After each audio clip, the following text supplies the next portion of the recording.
Eu quero pedir aos irmãos que abrem sua Bíblia. Evangelho de Jesus Cristo, segundo escreveu o evangelista Mateus, capítulo de número 16. Enquanto você encontre o capítulo 16, versículo de número 13, eu quero externar a Deus a minha gratidão em poder estar no estado do Acre e estar fazendo a obra do Senhor. E eu fiz uma lista de agradecimento, mas eu sei que ela ficou um pouco longa. E o meu irmão já agradeceu pessoas que estão na lista. Então eu vou resumir a minha lista para vós. E a gratidão do meu irmão se estende a vocês, amém? Amém. Sim. Glória a Deus. Eu quero, em primeiro lugar, ser grato a Deus pela oportunidade que Ele me concedeu. Se não fosse Ele, eu não estaria aqui essa noite. Depois eu quero agradecer de coração ao pastor Janter, que ele foi a pessoa que nos recomendou para estarmos aqui. Louva a Deus pelo pastor Janter. Também quero louvar a Deus pela recepção que estivemos na casa do diácono Paulo. Deus abençoe. Muito obrigado por tudo. Peço perdão pelas brincadeiras, tá bom? Mas eu aprendi a te amar de verdade, tá bom? Deus te abençoe sempre. Também, meus irmãos, eu louvo a Deus pela vida do primeiro vice-presidente, pastor Flávio, e a sua esposa Jennifer. Deus abençoe esse casal, que possa sempre estar empenhado na obra de Deus.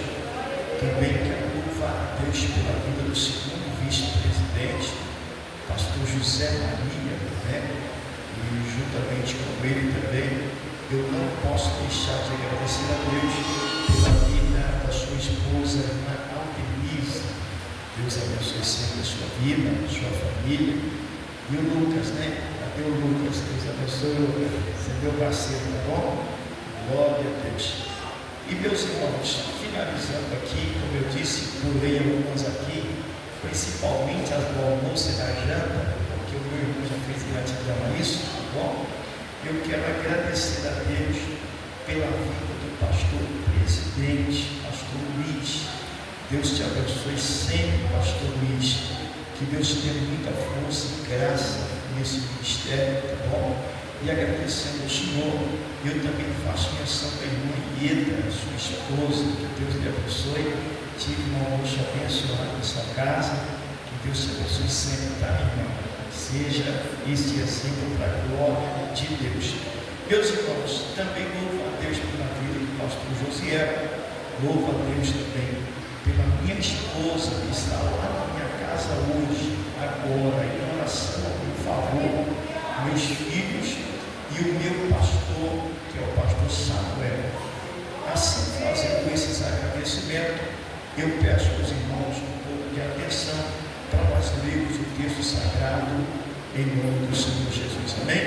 Está escrito no capítulo de número 16, versículo de número 13, o seguinte: E chegando Jesus à região de Cesareia de Filipe, interrogou-se os seus discípulos: Quem diz os homens ser o Filho de Deus, o Filho do homem? E responderam-lhe: Uns dizem que é João Batista, outros dizem Elias, outros dizem Jeremias, outros um dos profetas. Porventura, e perguntaram a eles: E vós, quem diz ser o Filho do homem? E respondeu-lhe então: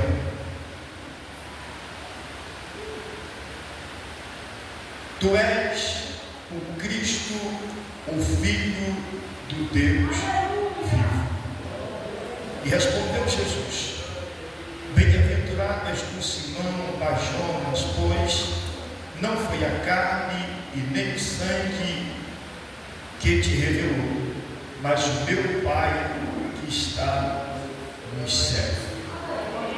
Versículo de número 18 está escrito assim: e também te digo que tu és Pedro, e sobre esta pedra edificarei a minha igreja, e as portas do inferno não prevalecerão contra ela. Amém? Tome o vosso assento e você pode continuar adorando o nome do Senhor. Meus irmãos, percebendo que o tempo, como está falado, vai dar muito eco, então eu vou tentar ser bem tranquilo e tentar ser bem explicativo para você entender. Mas o que eu quero que você fique atento é o que o Espírito Santo falar contigo. Não vai te impedir de glorificar, de exaltar e de magnificar o nome do Senhor. Eu sou um dos pregadores que não gosto de colocar tema nas minhas ministrações, mas hoje me veio ao coração tematizar essa mensagem. Por que eu não gosto de colocar tema? Eu sou um dos pregadores expositivos, e sendo um pregador expositivo, não há necessidade de tema. Mais uma vez que hoje o Senhor colocou no meu coração, o tema seria o seguinte: o projeto da igreja, a fundação da igreja e a inauguração da igreja. A igreja foi projetada, a igreja foi fundada e a igreja foi inaugurada. Para nós observarmos esse ponto, é bem verdade que nós lemos um texto escrito por Mateus. Mateus, para quem não sabe, é Levi, o cobrador de imposto. Esse Levi se tornou um grande homem de Deus, e este escreveu algo interessante. Quando ele escreve esta narrativa, ele começa a fazer menção de algo muito interessante para a minha vida, é que muitos acreditam que Pedro é o fundador da igreja, ou por causa de Pedro a igreja é fundada. Mas quando Jesus menciona Pedro, ele está dizendo: tu és Pedro, e sobre esta pedra ou palavra mencionada, edificarei a minha igreja. A palavra aqui está dizendo sobre o que você acabou de mencionar: tu és o Cristo, o Filho do Deus vivo. Ou seja, a igreja não foi edificada, o edifício não veio através de Pedro, mas sim através da palavra revelada que tu és o Cristo, o Filho de Deus. A igreja não está fundada em Pedro, a igreja não está alicerçada em Pedro, a igreja está alicerçada em Cristo Jesus. Olha bem, meus amados, quando nós começamos a analisar esse ponto, nós precisamos compreender alguns pormenores, e eu preciso voltar lá na Antiga Aliança, e vamos trabalhar um pouquinho a Antiga Aliança, para depois nós concluirmos na Nova Aliança. Quando você trabalha na Nova Aliança, eu resolvi voltar lá no primeiro livro da Bíblia, o livro do Gênesis. Vai nos mostrar algumas coisas muito interessantes. Primeiro, a Bíblia diz que Deus criou o homem e colocou no jardim chamado Éden. Mas eu começo a observar que antes de Deus colocar o homem no Éden, Deus tinha um projeto na eternidade da sua igreja. Pastor, aonde é que tem o projeto na eternidade falando sobre a igreja? Observa-se que a Bíblia diz que o casal está no Éden. Uma vez que o casal está no Éden, a Bíblia também relata que de repente, todas as tardes, o Senhor Deus veio no Éden para visitar o homem que havia colocado no Éden. Então imagina que ali no Éden está tendo uma reunião. Quem está na reunião? Está o próprio Deus. Quem é que está na reunião? Está o irmão Adão.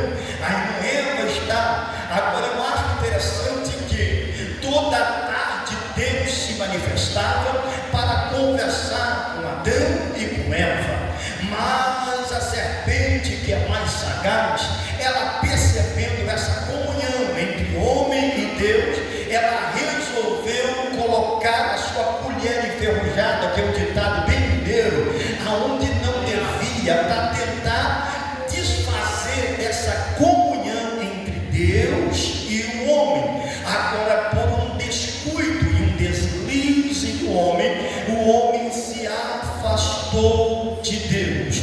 A Bíblia diz que Deus um dia, imagina Deus chegando no culto da tarde, e quando Deus chega para o culto da tarde, e ele pergunta: irmão Adão, cadê você? Ô irmã Eva, onde é que você está? E a Bíblia diz que o Adão falou: oh Deus, eu estou escondido. Por que você está escondido? Oh Deus, eu estou nu. E então, olha bem, o Senhor Deus pergunta: quem é que te fez saber que está nu? Por acaso comeste do fruto que eu não disse, que eu disse que não era para comer? E ele imediatamente disse: foi a mulher que tu me deu. Aqui eu começo a observar que o homem foi distanciando de Deus. O que é que a gente precisa aprender nessa passagem bíblica, irmão? O homem tinha acesso a Deus e conversava com Deus, pecou, ficou longe de Deus e está escondendo de Deus, irmão. Deixa eu só falar algo da parte de Deus aqui esta noite.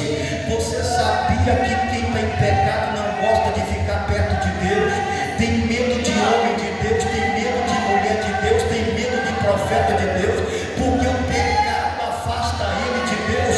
Mas eu tenho que te dizer algo da parte do Senhor aqui essa noite, irmão. Eu tenho uma palavra de Deus: o pecado é que tem que ir embora, mas Deus permanece. Escute o que eu vou dizer: eu não tenho que fugir de Deus e nem da igreja, mas eu tenho que fugir do pecado para estar em comunhão com Deus da igreja. Quando você está entendendo essa palavra, você pode adorar a Ele comigo. Não, irmão, escute só para você entender. O primeiro homem errou e teve que ser expulso do jardim do Éden. Aqui eu começo a observar que o primeiro projeto de Deus, o diabo, quem sabe, bateu palma e diz: deu errado e não funciona mais. Quem sabe o diabo bateu palma e diz: agora eu quero ver aonde é que Deus vai arrumar um jeito de resolver esse problema. Agora eu começo a observar que o tempo vai passando. Não vou parar os personagens, porque senão o tempo vai embora. Mas eu vou lá num homem chamado Noé. A Bíblia diz que Deus olhou da terra e viu que o homem estava cometendo um pouco de coisa errada. E enquanto isso acontecia, Deus disse: eu vou destruir o homem que criei sobre a face da terra. Mas Deus, olhando de cima para baixo, Deus viu um senhor de cabeça branca, temente a Deus, que adorava o Senhor de verdade. E Deus resolveu dar uma oportunidade e disse: tem um homem lá embaixo que eu vou deixar ele, e ele vai ser o canal para o projeto continuar. Agora escute o que eu quero que você entenda.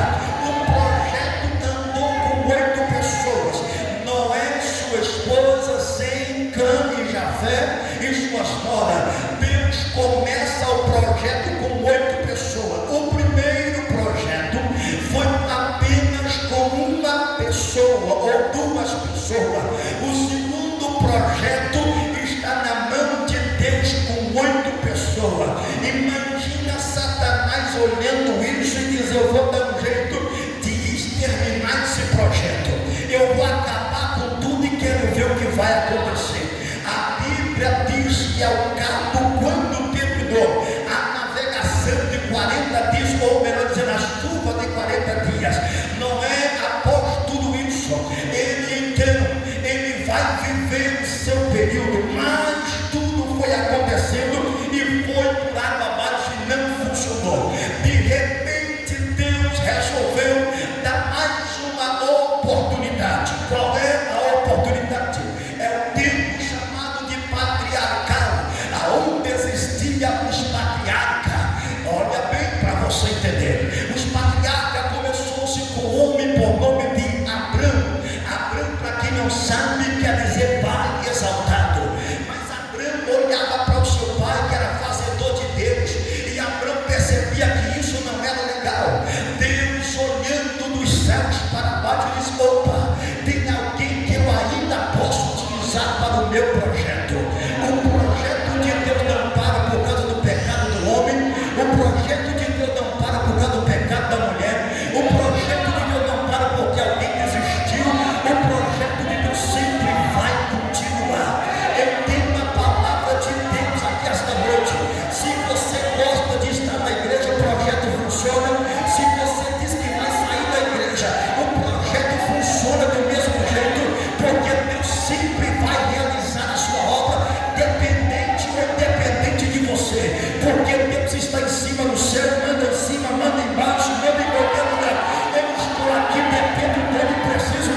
e Deus falou para Abraão que o negócio ia dar certo. Imagine Abraão no capítulo 12 do livro do Gênesis, ele resolveu falar com Deus. Ele disse: Senhor, será que o Damasceno Eliezer vai ser o mordomo da casa que vai cuidar do que é meu? Deus disse: não é ele não, rapaz, da sua entranha vai sair alguém que tem um projeto grande. Escute o que eu vou dizer para você, Abraão. Se prepara, rapaz, porque em ti vai ser bendita todas as nações da terra. Se prepara, porque o estado do Acre vai ouvir falar o teu nome. Se prepara, porque na Assembleia de Deus do Acre vai ter alguém pregando o Evangelho e vai citar o teu nome. Deus está nesse projeto. Quantos creem que Deus está nesse projeto? Aleluia! Um projeto abraâmico, irmão. Parece que vai dar fim. Por quê? Porque um menino chamado José, apelidado de José do Egito, irmão, foi preso na terra do Egito, mas Deus ainda está com o projeto na mão dele. Depois da prisão, 70 famílias desceu para a região do Egito. Depois que desceu 70 almas, melhor dizendo, desceram para a região do Egito. A Bíblia diz que ele ficava cerca de 400 anos aproximadamente na terra do Egito. O que é que Deus está falando? É Deus dizendo: tenho um controle na mão, sei o que estou fazendo, sei aonde vocês caminham, aonde para. Quem para eu sei que coloca no lugar, e quem não para eu sei até onde vai. Pera aí, pastor, o que é que Deus falou? A Bíblia diz que quando Deus chamou Abraão, Abraão não sabia quem era Isaac, seu filho. Abraão não sabia quem era Jacó. Abraão não conheceu a descendência chamada dos 12 filhos de Jacó. Abraão não conheceu o irmão José, mas Abraão ouviu Deus falar com ele: a tua descendência vai ficar 400 anos na terra da servidão, mas eu vou buscar ele. Fica tranquilo que eu vou te arrancar ele de lá. Eu tenho que te dizer: Deus vai te arrancar da onde você está, mas ele vai fazer coisa grande. Ele arranca, mas ele faz.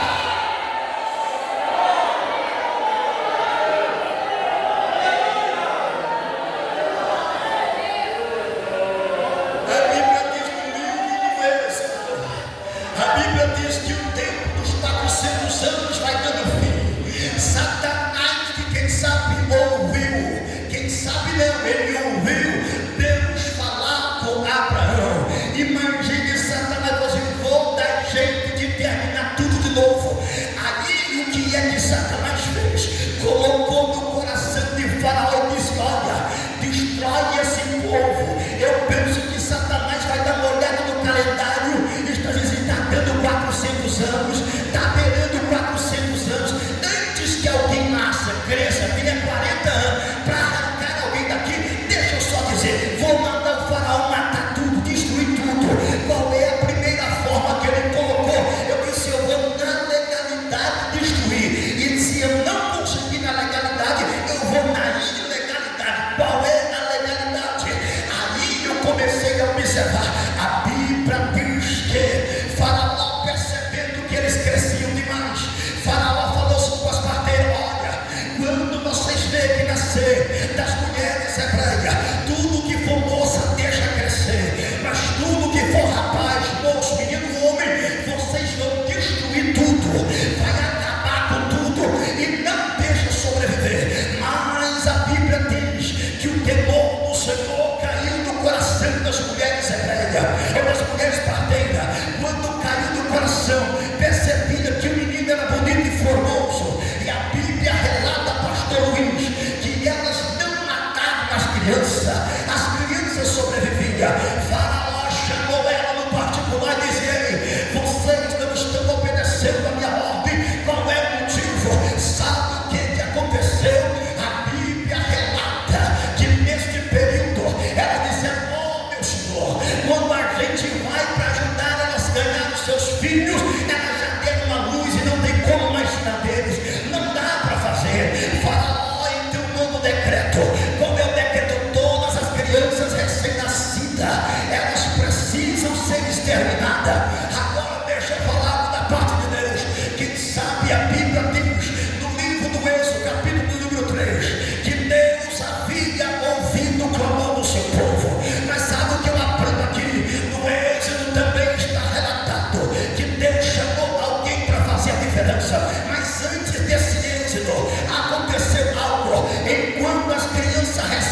vida, é lançada às margens do Nilo ou morta, e lançada no Nilo, o que acontece? Uma mulher, e ela resolveu guardar o menino. Enquanto ela guardava o menino cresceu, já não tinha como esconder. Ela resolveu fazer um pequeno cesto e colocou o menino dentro. Quando colocou o menino dentro, colocou a margem do Jordão. Há quem diga na água, há quem diga ou seja, perto da água. Não quero saber se está fora ou dentro da água, mas de uma coisa eu sei, está guardado pela mão de Deus. Escute o que eu vou dizer. A Bíblia relata que as filhas de Faraó estavam se banhando. Quando as filhas de Faraó estavam se banhando, escutou o choro do menino e perguntou: olha, eu estou vendo a criança. Ela olhou, teve compaixão, porque o garoto era bonito. Quando teve compaixão, sabe o que eu aprendo aqui? Elas resolveram cuidar da criança e colocou-se o nome de Moisés. Moisés, para quem não sabe, quer dizer tirado das águas. Agora deixa eu contar um segredo. Na água do Nilo morria a criança. Na água do Nilo tinha criança boiando porque estava morto. Agora onde tinha criança morta, Deus deu a vida. Aonde matava a criança, Deus deu a vida. Porque as filhas de Faraó pegou uma criança viva. Enquanto o diabo está pensando assim: vou cuidar dele, vou fazer do meu jeito, vai aprender do meu jeito, Deus diz assim: fica tranquilo, meu filho, eu só estou colocando a tua casa para mapear o caminho. Depois que ele mapear o caminho, eu vou usar ele para fazer a minha obra. Eu só vou mapear o caminho, porque a obra é minha, quem vai ser eu. O jeito é meu e tudo é para mim, para minha glória. Quantos creem que Deus está falando aqui essa noite, irmão? Eu vou dar mais Bíblia para você, depois você adora, só para você entender a palavra. Moisés cresceu, irmão, e a Bíblia fala lá em Atos dos Apóstolos, Dr. Lucas escrevendo, que ninguém na terra era como Moisés. Moisés tinha muito conhecimento. Segundo os historiadores, Moisés tinha cerca de 70 idiomas na sua época. Imagina, pastor Luiz, alguém falar 70 línguas naquela época era muita coisa. Agora deixa eu falar da parte de Deus. Moisés, então, ele recebe de Deus o direito de fazer com que o povo saia da terra da servidão. Deixa eu caminhar na mensagem para você entender. Enquanto ele sai, tira o povo da terra, ele ficou-se então, ele atravessa o Mar Vermelho. Enquanto atravessa o Mar Vermelho com aquele povo, agora aquele povo não está mais na terra do Egito. Agora aquele povo não pertence mais a Faraó. Até então Faraó já não existe mais. O novo Faraó precisou ser levantado. Escute o que eu vou dizer para você entender. Agora eu entendo que Deus então chamou Moisés no particular de Moisés. Você tirou o povo da terra do Egito, você arrancou o povo da terra da servidão, e agora eu preciso de você para me ajudar no projeto. Deixa eu só falar aqui, só para você entender. Deus então deu a ordem para Moisés. Deus disse para Moisés: você vai construir o tabernáculo para mim. O que é tabernáculo? Tabernáculo é lugar aonde eu vou descer com a minha presença, porque eu tenho um projeto de manifestar de novo no meio do meu povo. O que o Senhor vai fazer? Então Deus disse: você vai lá, faz para mim uma tenda, e nesta tenda você vai ter 3 compartimentos. O primeiro compartimento dessa tenda é chamado de átrio. O segundo compartimento dessa tenda é chamado de santo. O terceiro compartimento dessa tenda é chamado de santíssimo lugar. No átrio o povo chega para oferecer sacrifício. No santo lugar o sacerdote vai todo dia. No santíssimo lugar o sumo sacerdote entra uma vez do ano para remissão de pecado. Deus está dizendo assim: eu vou manifestar no meio desse povo. Mas Deus também disse para Moisés: faça para mim uma arca chamada Arca do Conceito, ou a Arca da Aliança. Qual é o significado desta arca? A Arca da Aliança era para dizer: eu vou mais uma vez entrar no meio do meu povo, eu mais uma vez vou estar no meio do meu povo. A arca simboliza concerto com Deus. A arca simboliza voltar de novo, estar perto de Deus. Todas as vezes que alguém estava perto de Deus, imagine o sumo sacerdote estava diante da arca do Senhor, ele estava diante do Deus eterno. Agora sabe o que eu aprendo nesta palavra? Eu entendo algo da parte de Deus aqui. A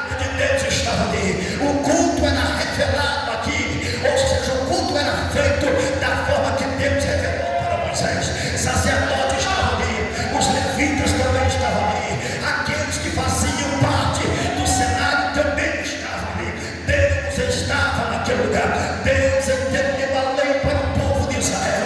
O povo tinha lei. Deus deu regra para o povo de Israel. 613 regras foram dadas para o povo de Israel. Deus estava dizendo para Israel: eu vou conduzir esse povo de novo, eu vou trazer eles de novo para adorar o meu nome de verdade. Mas a primeira coisa para adoração é ter regra. Crente precisa ter regra na hora de adorar. Crente precisa ter regra na hora de chegar diante de Deus. Não é sem regra que adora, não é sem regra que busca o Senhor. Tem muita gente achando que a casa de Deus é lugar para ficar de qualquer maneira, é lugar para ficar de qualquer jeito, é lugar para bater papo, é lugar para ficar olhando para o WhatsApp. Aqui é lugar de adorar, de servir, de exaltar, glorificar, magnificar o nome daquele que vive e reina para todo sempre. Se eu quiser bater papo, vou para casa. Se eu quiser ficar no WhatsApp, sai da igreja. Mas aqui é lugar da presença, aqui é lugar de adorar, aqui é lugar de sentir. Quantos estão sentindo a presença do Eterno? Quantos veio para adorar? Você saiu lá na chuva, está aqui dentro para adorar. Deixa eu ver, deixa eu ver. Você está aqui para adorar. Ainda tem adorador onde você está. Tem adorador onde você está. Tem adorador onde você está. Tem presença onde você está. Tem presença onde você está. Deixa eu ver se você veio adorar. Deixa eu ver se você veio adorar. Só se você veio adorar. Eu vou te dar 2 minutos para você adorar. Enquanto você adora, eu vou molhar minha garganta aqui enquanto você adora. Mas eu vou te dar 2 minutos se você veio para adorar. Adore a Ele neste lugar.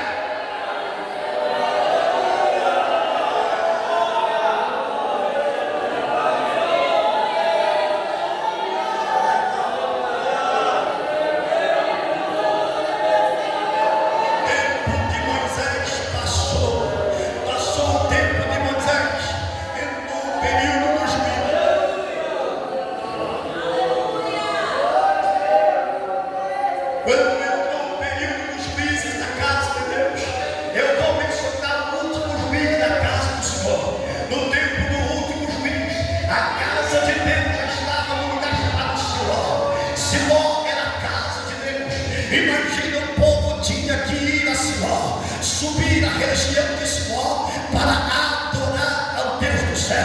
Lembra da irmã que tinha que subir todo ano e pedir para Deus um filho? Ela estava em Siló, na casa do Senhor. Agora escute o que eu vou dizer. A casa de Deus em Siló já estava ficando bagunçada. Por que estava bagunçada? Eli era sacerdote, Eli é que comandava a casa, mas Eli não dava conta dos seus filhos. Os filhos de Eli andavam de qualquer maneira, depravavam a lei do Senhor, depravavam a casa de Deus. Deus não estava gostando da atitude dos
aconteceu?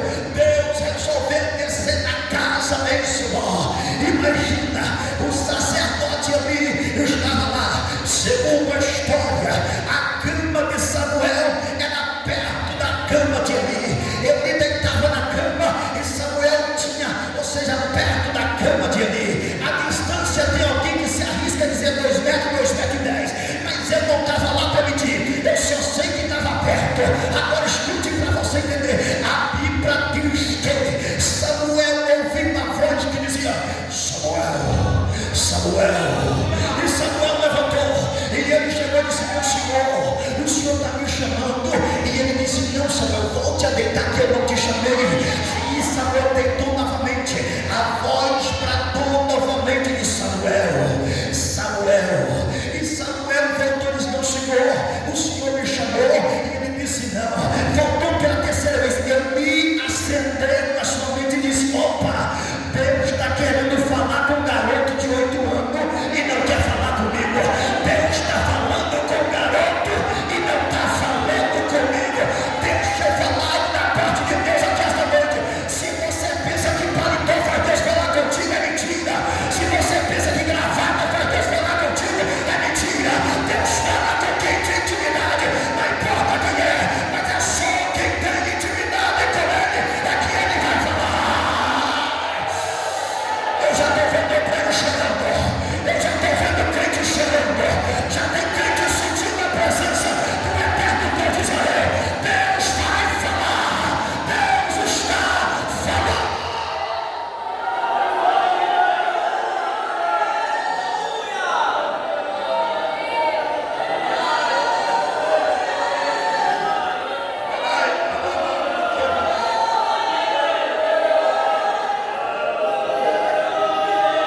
A igreja está sendo projetada. E quando eu vejo o projeto da igreja, o Samuel está crescendo e Deus cuidando de Samuel. A Bíblia diz que Ofni e Finéia entraram numa batalha contra os inimigos. Morreram alguns homens na batalha.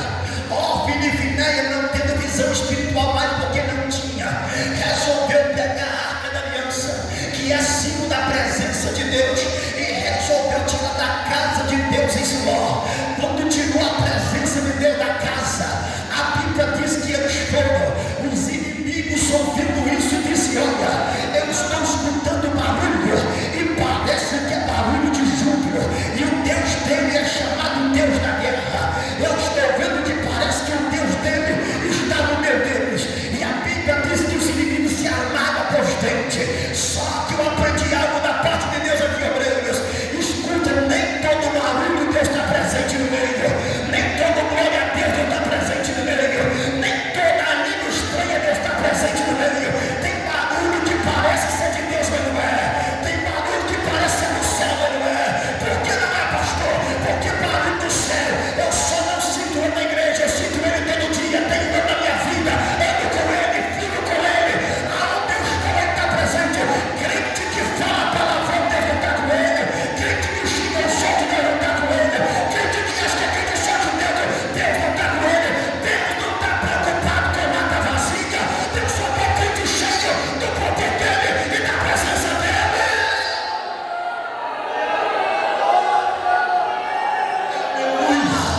Aleluia, aleluia.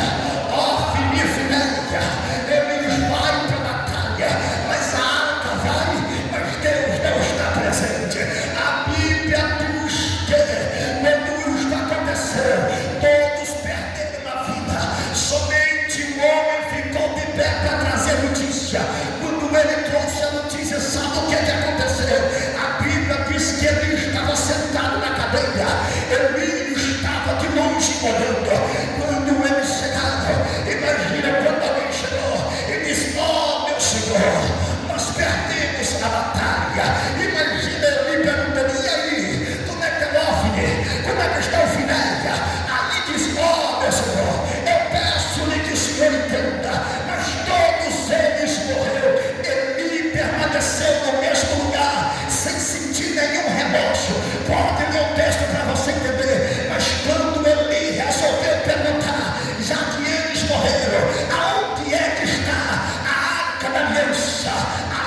mesmo deu a notícia: olha, meu Senhor, a arca foi tomada do meio de nós. Eli, na mesma hora, caiu na cadeira, quebrou o pescoço e morreu na mesma hora. A mulher de Finéias estava para dar luz ao filho. A Bíblia diz que quando ela escutou que a arca de Deus fora tomada, ela na mesma hora, ela deu a luz ao menino e morreu imediatamente. Quando ela morreu, a parte diz: mulher, você é mãe de um garoto bonito.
Você crê, você crê, você crê, você crê.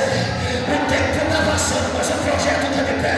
O tempo está indo embora, mas o projeto está de pé. Pessoas estão indo, mas o projeto está de pé. Pessoas vão dessa vida para outra, mas o projeto está de pé. Pessoas vão passar dessa para melhor, mas o projeto está de pé.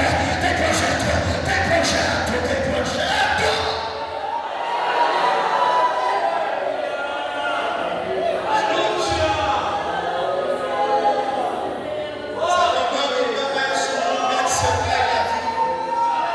Salomão vai assumir o lugar de seu pai Davi. A Bíblia diz que nesse período em que Salomão vai assumir o lugar de seu pai Davi, Salomão, ele é um moço, é um jovem, não tem experiência com monarquia, não sabe nem o que fazer diante da situação. Salomão, ele resolveu orar ao Deus do céu, e a oração de Salomão poderia ser de maneira diferente, equivocada. Quem sabe como a gente ora? Tem gente que ora a Deus e dá uma casa nova. Tem gente que ora a Deus e dá um carro novo. Deus coloca dinheiro na conta. Oração pequena, fé pequena demais. Não sabe pedir, não sabe orar, não sabe falar com Deus. Espera aí, pastor, por quê? Porque tudo aqui é passageiro. Tudo aqui vai de mal a pior. Pastor, o que é que eu tenho que pedir? Pede a Deus para entrar na tua casa. Pede a Deus para reinar na sua vida. Porque quando ele reina, ele sabe mexer no seu negócio, sabe mexer na sua finança, sabe cuidar da tua casa, sabe cuidar de tudo, ele sabe. Agora deixa eu falar, quando Salomão vai orar, ele disse: Deus, eu preciso do Senhor. Senhor está dizendo: Salomão, pede qualquer coisa que eu vou te dar. Imagina Salomão olhando para o palácio, imagina Salomão viu um palácio de guerra, viu um lugar onde a guerra reinava. Salomão poderia dizer: eu quero riqueza, eu quero que sabe soldados, eu quero muita coisa para sobreviver. Mas ele disse: oh Deus, eu te peço que me dê sabedoria do céu, porque eu não sei conduzir esse povo como o papai conduziu. Mas se a tua presença for comigo e me dê sabedoria, eu vou saber mexer em tudo. A Bíblia diz que ninguém da terra foi como Salomão. Segundo o livro das Crônicas, capítulo de número 7, a partir do versículo 14, você vai ver que está acabando a construção da casa e do templo do Senhor. Quando isso aconteceu, Salomão entrou na casa novamente para adorar. A Bíblia diz que Deus desceu na terra, entrou dentro do Santíssimo Lugar, na casa que Deus estava. E Deus disse: agora, este lugar é meu lugar. Quem entrar aqui vai sentir presença. Quem entrar aqui vai ser diferente.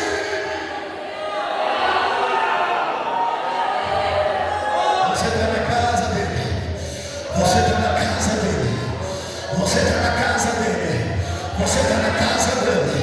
Você está na casa dele. Na casa dele pede. Na casa dele pede. Na casa dele pede. Na casa dele adora. Na casa dele busca.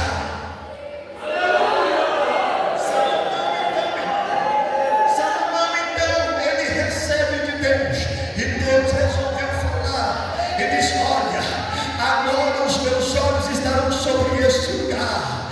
Eu ouvirei da oração que for feita neste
porque em 722 a nação de Samaria, o povo de Samaria tinha sido levado cativo. Em 606 é que a nação de Israel foi levada, ou de Judá foi levada. Só para você entender, a Bíblia vai dizer que nesse período em que o povo estava vivendo, Deus levantou um profeta para dizer, e qual era o que Deus falou? Deus me ensina as profecias, esse povo me louva com seus lábios, mas o coração está longe de mim. Canta bonito, mas não tem a presença. Canta bonito, mas não tem a presença. Tem boa oratória, mas não tem a presença. Tem boa dicção, mas não tem a presença. Tudo que ele tem, mas não tem a minha presença. Agora deixa eu contar para você entender. O tempo foi passando. A Bíblia relata que esse período chegou um período chamado de tempo interbíblico. Mas esse tempo interbíblico vai acontecer. O que é que aconteceu no tempo interbíblico? Deus não falou mais por meio do seu povo. Deus não revelou. Agora olha o que aconteceu. A Bíblia relata que quando aconteceu esse período, Deus havia dito para o profeta. Qual é o profeta? O profeta Isaías. Deus disse: voz do que clama no deserto, preparai o caminho do Senhor, preparai a vereda do erros ao nosso Deus. E está dizendo assim: ei, você vai pregar no deserto e vai dizer que está chegando alguém para mudar a história da igreja. Deixa eu falar para você, a Bíblia também relata que o outro profeta resolveu proferir. Sabe qual era a profecia dele? Ele disse: a glória dessa última casa será maior do que a da primeira. A primeira casa foi Salomão, a segunda casa foi a casa de Zorobabel. Zorobabel fez uma casa pequena, mas a glória não chegou perto da primeira casa. Então aonde é que está a glória da última casa? Agora eu vou entender. A Bíblia diz que João Batista apareceu pregando no deserto da Judeia. Enquanto ele pregava no deserto da Judeia, ele dizia que alguma coisa ia acontecer. Mas antes do deserto da Judeia, a gente precisa compreender que existia um homem chamado Simeão, existe uma mulher chamada Ana, estava no templo adorando ao Senhor.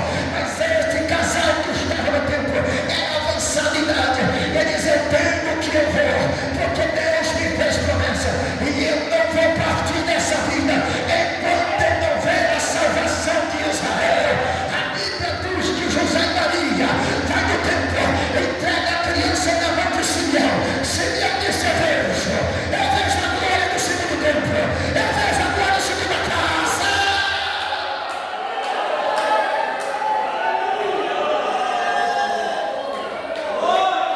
Até aqui projeto da igreja. A partir daí começa a fundação da igreja. A partir daí começa a fundação da igreja. E eu vou acelerar para terminar no tempo certo. Aleluia! Você precisa compreender que Jesus, ele teve um ministério de 3 anos e meio aproximadamente. 3 anos e meio de ministério. Nesse período de ministério, Jesus então, ele resolveu falar algumas coisas. E ele disse: o reino do céu é tomado pelo esforço. Aleluia! Ele tem que se esforçar para entrar no reino do céu. Jesus também disse: o meu reino não é comida e não é bebida. Ele está dizendo: tem que adorar de verdade. Nesse período do dia, ele também falou assim: olha, o Deus será derramado em 3 dias. E em 3 dias será construído tudo de novo. Quem viu o templo sendo construído, esse homem não está batendo bem. Será que ele está achando que vai cair essa esfera tudo e vai levantar dele para mim? Não entenderam quem era Jesus. Quando não entenderam quem era Jesus, Jesus então começa a falar sobre ele. E agora eu começo a observar que Jesus chamou os discípulos para essa conversa. E diz: eu vou para Jerusalém, e lá eu serei entregue na mão dos assassinos.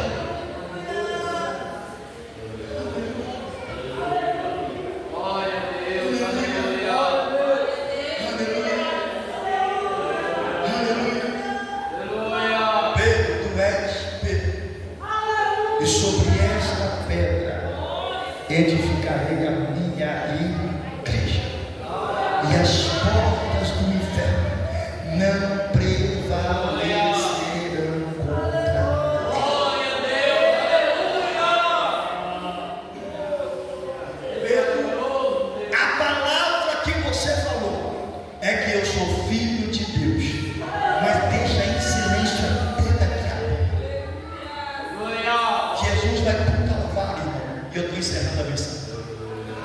Jesus chega no Calvário, quando ele está apanhando antes do Calvário, se tu és o Filho de Deus, revela quem é que está batendo.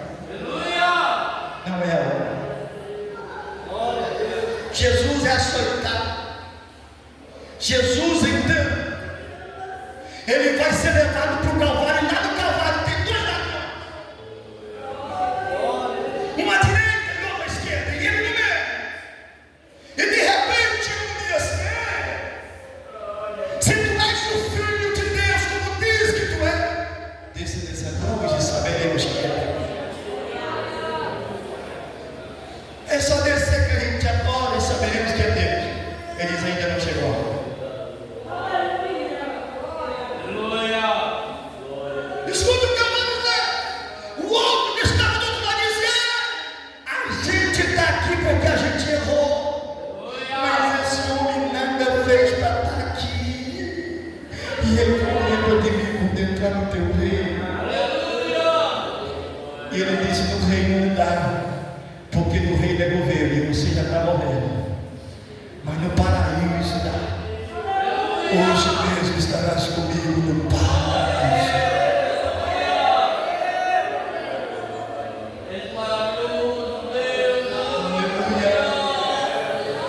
Aleluia. Jesus está com os braços estendidos, e de repente ele gritou: Eloi, Eloi, lama sabachthani. E alguém está gritando por Elias, mas ele estava dizendo: Deus meu, por que me abandonaste desse lugar?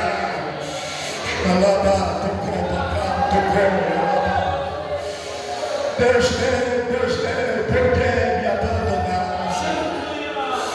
Aleluia. E a Bíblia diz que nesse período, de repente, Jesus vai dar suas últimas palavras, e a última palavra que ele diz: Pai, em tuas mãos eu entrego o meu espírito.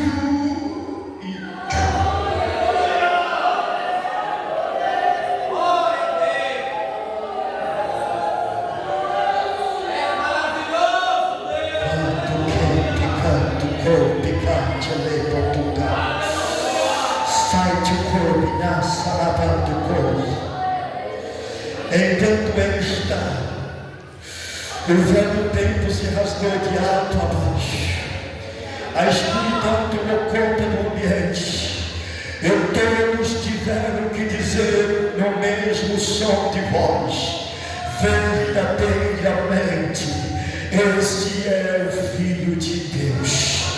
Verdadeiramente, esse é o Filho de Deus. A igreja foi projetada no período da antiga aliança. A igreja foi fundada no Calvário. O Calvário foi a fundação da igreja, e ninguém parou a igreja de Cristo até o dia presente. Deixa eu falar da parte de Deus: ninguém para o projeto de Deus, e ninguém vai parar a obra do Senhor na terra, porque Ele prometeu estar convosco todos os dias até a consumação do século.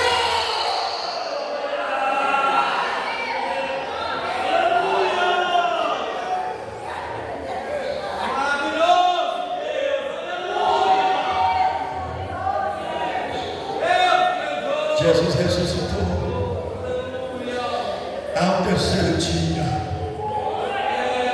e foi ter com seus discípulos por 40 dias.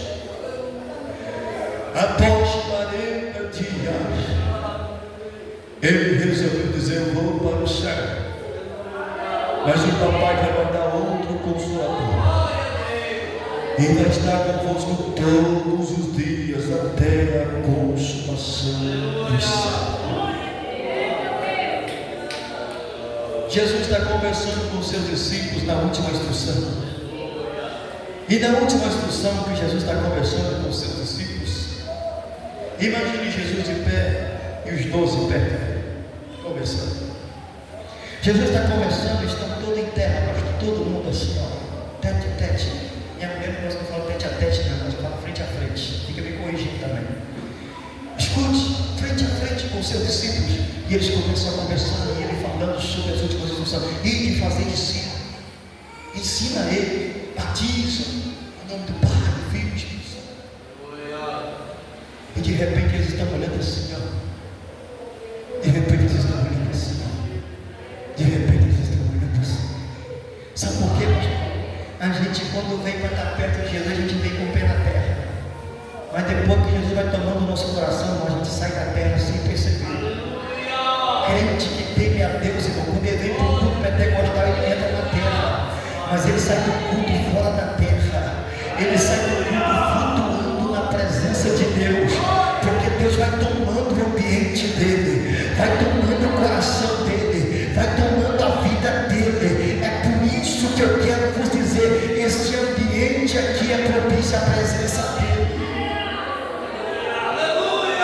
Ele desapareceu nas nuvens do céu, e quando ele desapareceu nas nuvens do céu, a Bíblia diz que quando ele desaparece nas nuvens dos céus, 2 anjos se colocam os varões galileus, porque estás olhando para cima. Esse mesmo Jesus que vocês viram ele subir, ele vai voltar novamente. O Salmo de número 24 entra em cena quando Jesus desaparece na nuvem, porque quando Jesus desapareceu na nuvem dos céus, de repente 2 anjos estão subindo com ele. Imagina, a Bíblia diz que está escrito a partir do versículo 7 e 8, diz: levantai a porta com essas cabeças, levantai a porta da entrada eterna, para que entre o Rei da Glória. Os que estão do lado de dentro do céu estão perguntando: quem é o Rei da Glória? Os que estão do lado de fora diz: o Senhor forte da batalha, o que nasceu para vencer e vencer. Ele é o Rei da Glória. Eu creio nessa palavra, você crê nessa palavra, você crê nessa palavra. E os discípulos estavam orando há 10 dias, orando. 10 dias orando. O primeiro dia está todo mundo em oração. O segundo dia tem gente cansada. O terceiro dia tem gente ficando em pé. O quarto dia tem gente perguntando: será que eu não ouvi? Vem o quinto, vem o sexto, vem o sétimo, vem o oitavo, vem o nono dia. O último dia da festa do tabernáculo. Sabe o que eu penso? As nações que estavam reunidas vendiam muitas coisas porque eram festas. Sabe o que eu penso? A gente desmanchando barraca. Estou falando nossa linguagem para a gente entender. Na época vocês tinham barraca. Você imagina a gente desmanchando barraca e dizendo: está acabando a festa, é hora de ir para casa. E os discípulos dizem: Senhor, o Senhor não vai descer? O Espírito do Senhor falou, cadê ele? Eu imagino o pastor, gente arranhando animal, cabelo, e diz: a gente vai seguir viagem. De repente eu vejo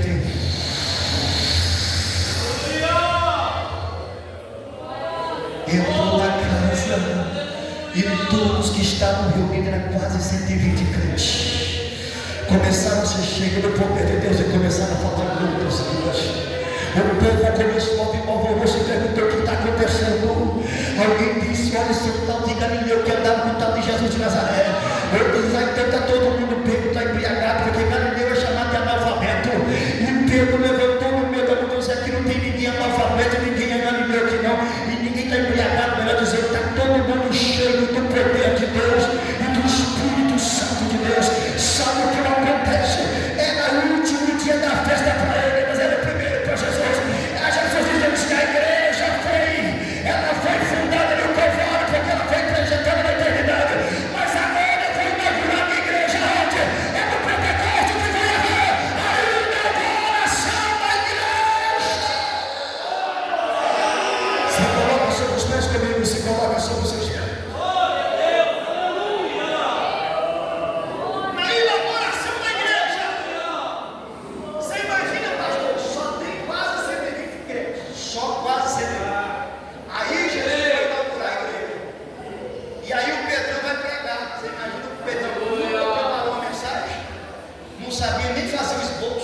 E ele vai pregar. Quando ele termina de pregar, quase 3.000 falam assim: eu também quero, eu também quero, eu também quero, eu também quero, eu também quero, eu também quero, eu também quero.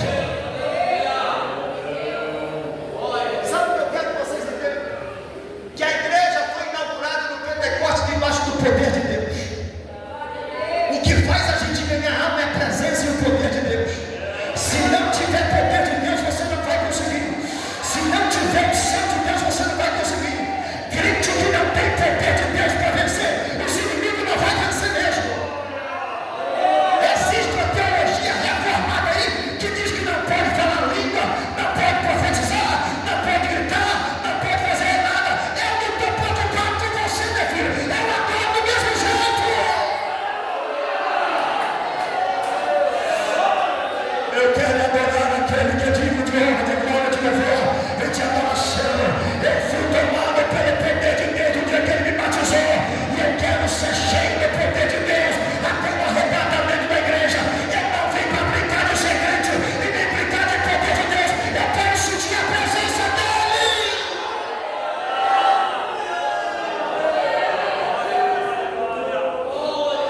Nós estamos em um campo missionário e você vai ficar pelo menos 10 minutos aí em pé. Pelo menos 10 minutos. Escuta o que eu vou dizer. Escuta o que eu vou dizer. No Pentecoste, Deus manifestou o seu poder. A igreja, ela cresceu debaixo desse sistema pentecostal. E o mundo e as pessoas vão tentando implantar um outro cristianismo que não precisa de sentir poder de Deus. Deixa eu só falar uma parte de Deus. Quem sabe um período ficou esquecido nessa história, mas Deus olha lá e disse: fica tranquilo, porque o meu projeto já encerrou, porque a igreja foi fundada e a igreja foi inaugurada, e uma vez inaugurada sempre vai ter festa. Uma vez inaugurada sempre vai ter festa. Deus resolveu pegar um camarada da igreja metodista e dizer: eu vou fazer festa com esse camarada sozinho mesmo. Eu vou usar o metodista sozinho, vou fazer festa com ele. O metodista era teólogo, estava todos os dias na mesa teológica, estava pregando, e Deus resolveu tomar, aleluia, um camarada chamado Charles Fox Seymour.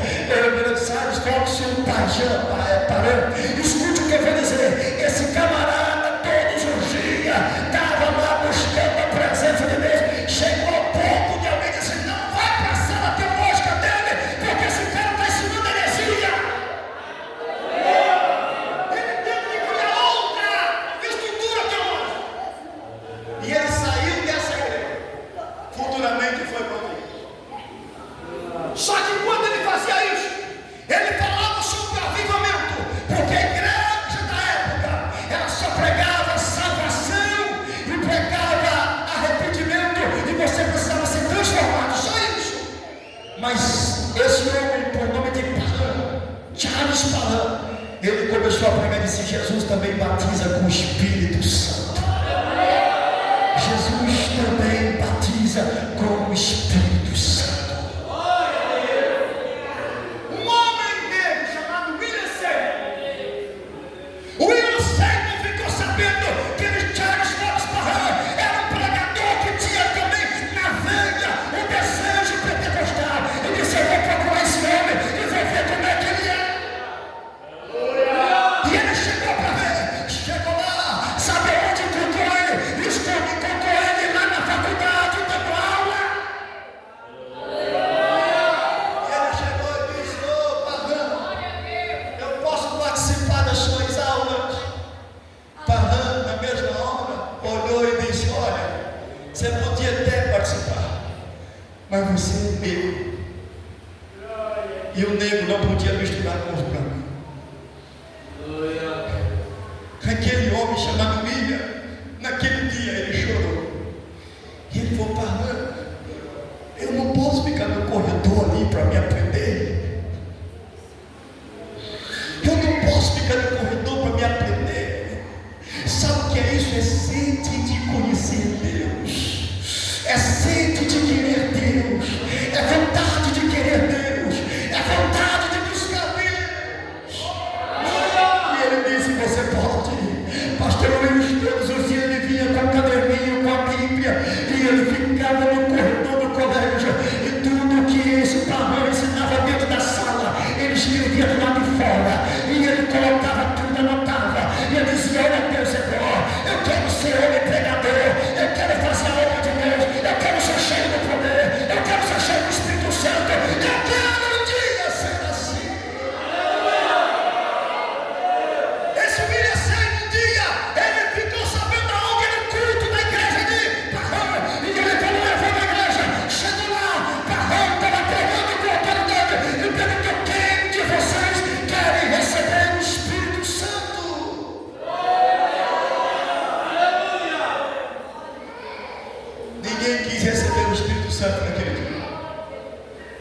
O cego ficou com vergonha porque sabia que não podia se aproximar. E o William cego chegou assim: eu não posso falar, será que ele vai me aceitar? Segundo a história, aquele homem chorou naquele culto e disse sim, e pôs a mão sobre o negro, e ele foi cheio do Espírito Santo e começou a falar em outras línguas. Esse homem vai e ele entra num lugar chamado Rua Azusa, e no Texas, no número 312, se não me falha a memória, e ele começou a pregar sobre o verdadeiro avivamento. A notícia começou a propagar, pastor, que era heresia, que era uma seita, que não podia pregar esse tipo de avivamento. Mas os brancos que não gostavam de negro estavam lá só para olhar o ambiente. E os que iam para olhar o ambiente, Deus pegava eles e começava a encher eles de poder. Aleluia! E o movimento pentecostal foi tomando conta daquele ambiente.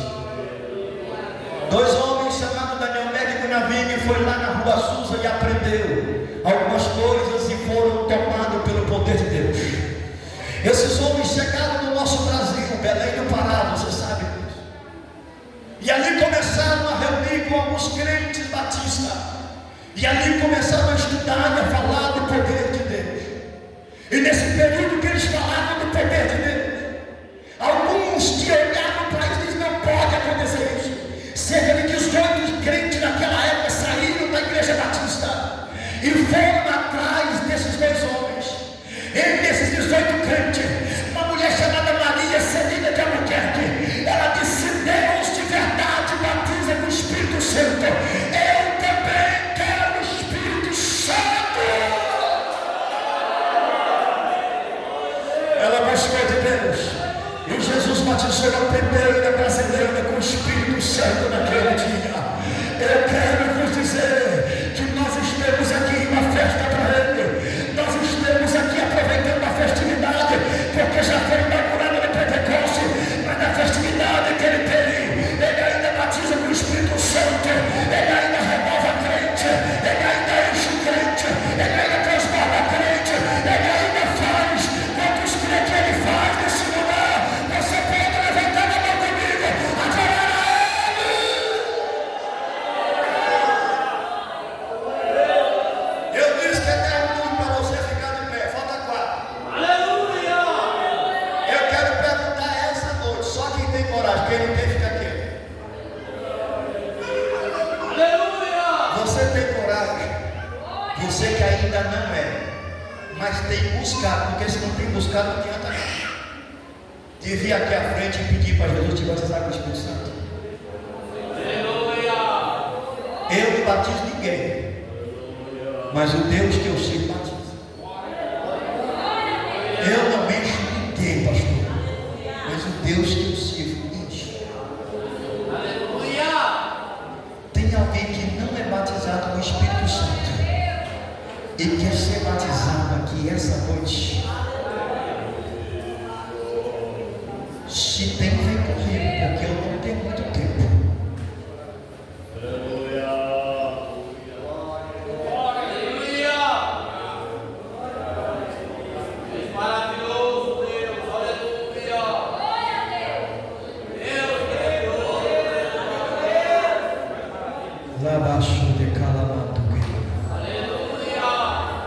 Só quem não é batizado com o Espírito Santo e quer ser batizado.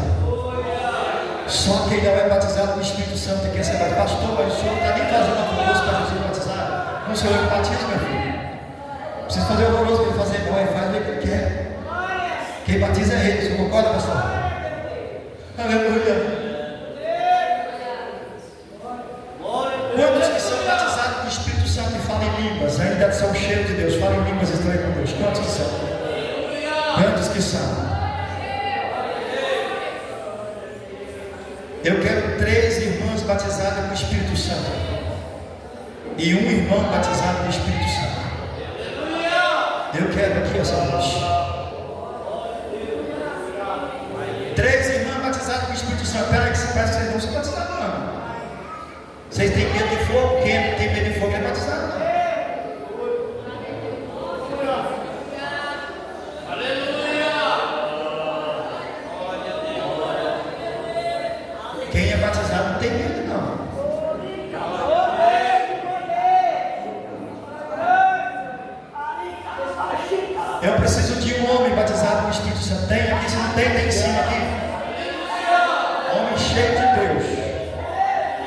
Cheio de Deus, tem? Aqui em cima não tem nenhum obreiro cheio de Deus batizado no Espírito Santo.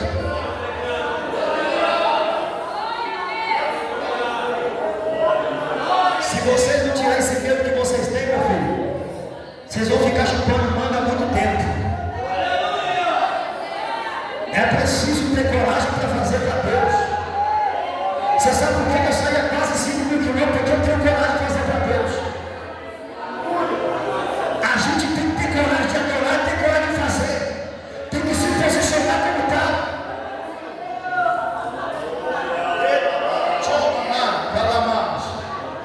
Eu quero uma irmã que vai abraçar com uma irmã que não é batizada. Você vai orar com essa que não é batizada. E vai pedir para Jesus batizar ela. Pastor, por que você faz assim? Porque lenha que está pegando fogo. Quando eu encosto em linha verde, a linha verde também pega fogo.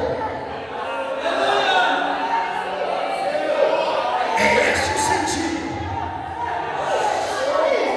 E eu quero que o irmão também ore por esse irmão. Pode abraçar o irmão e pode abraçar a irmã. Pastor, mas aqui pode abraçar. Aqui não tem nada disso que você pensa. Aqui é poder de Deus e graça dele. E o meu Jesus pode batizar aqui essa noite. Você crê nisso?